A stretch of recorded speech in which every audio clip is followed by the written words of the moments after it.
আপনার পরিকল্পনা কি আবিদকে ঘিরে? যেহেতু রেগুলার কারিকুলামে পড়াশোনা করছে, আমাদের পরিকল্পনাও যতদূর পারে এগিয়ে যাক।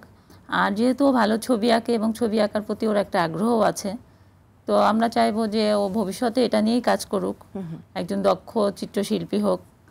আর এর পাশাপাশি তো গান করে, কম্পিউটার শেখে। কম্পিউটারটা এই জন্যই শিখেছি যে হাতে কলমে কিছু করতে পারবে, ও খুব ভালো টাইপ করতে পারে। ওর ভবিষ্যতে এটাই আমাদের পরিকল্পনা। আপা, আবিদকে নিয়ে পথ চলাটা তো এতটা সহজ ছিল না, তাই না? এই পথ চলতে যেতে আপনাকে অনেক চ্যালেঞ্জ মোকাবেলা করতে হয়েছে। চ্যালেঞ্জগুলো কি ছিল, আর ঠিক এই মুহূর্তে কি ধরনের চ্যালেঞ্জ আপনাকে মোকাবেলা করতে হচ্ছে? আসলে একটা বাচ্চার যখন অটিজম ধরা পড়ে, তখন তার প্যারেন্টসকে সর্বপ্রথম যে প্রতিবন্ধকতার সম্মুখীন হতে হয় সেটা হলো নিজের ফ্যামিলি থেকে, নিজের কাছের মানুষগুলো থেকে।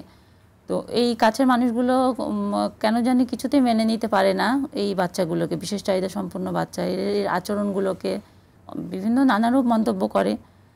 তো আমরাও এর বাইরে ছিলাম না, আমাদের নিয়েও অনেক মন্তব্য করা হয়েছে, আবিদকে নিয়েও করা হয়েছে, কিন্তু এগুলোকে কখনো গুরুত্ব দিইনি।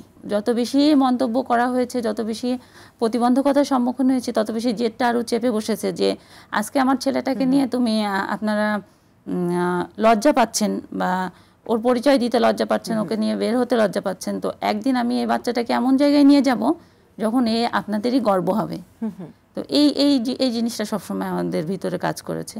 আর ঠিক বর্তমানে আপা কি কি চ্যালেঞ্জ মোকাবেলা করতে হচ্ছে আপনাকে আবিদকে নিয়ে পথ চলতে?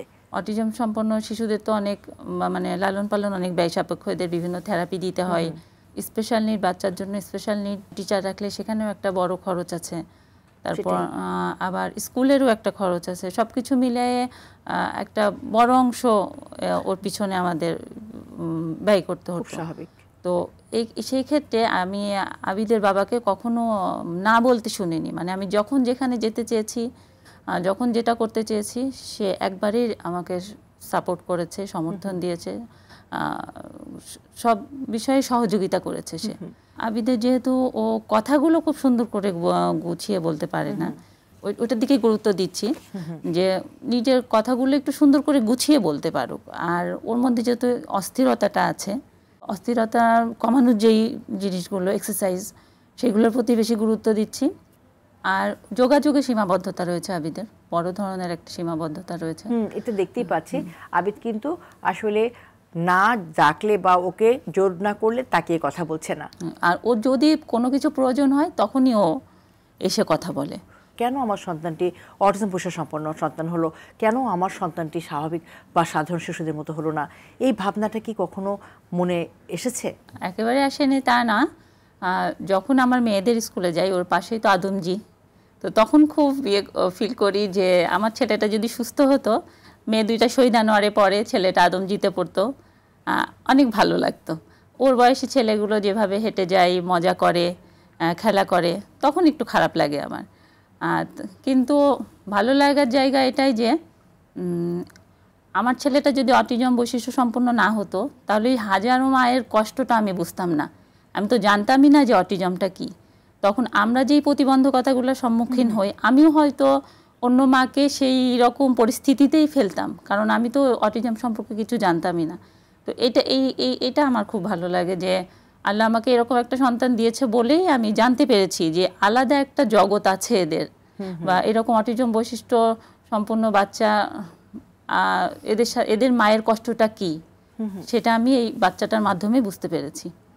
আর আরেকটা জিনিস হলো, আল্লাহ বলেছেন যে যতটুকু ভার সে নিতে পারে তার উপরে ততটুকু ভার অর্পণ করি। তো নিশ্চয়ই আমার মধ্যে সেই যোগ্যতাটা আছে যে এই বাচ্চাটাকে আমি সেভাবে এগিয়ে নিয়ে যেতে পারবো, এই জন্যই আল্লাহ আমাকে ওই বাচ্চাটাকে দিয়েছেন। আর এরা তো নিষ্পাপ শিশু, এদেরকে যদি আমরা ঠিকমতো সঠিকভাবে টেক কেয়ার করি, সঠিকভাবে গাইড করি, তাহলে মানে দুনিয়াতে তো পাবোই, আখিরাতেও আমাদের জন্য নিশ্চয়ই কিছু আল্লাহ রেখেছেন, ভালো কিছু রেখেছেন। জাকিয়া আপা যেমনটি বলছিলেন যে সত্যি তাই, আবিদ যদি জাকিয়া আপার জীবনে না আসতো, তবে কিন্তু জাকিয়া আপা এই জগৎটার সম্পর্কে কিছুই জানতেন না। অজানা থেকে যেত বিশাল একটা জগৎ, যে জগতের বাসিন্দারা সব নিষ্পাপ,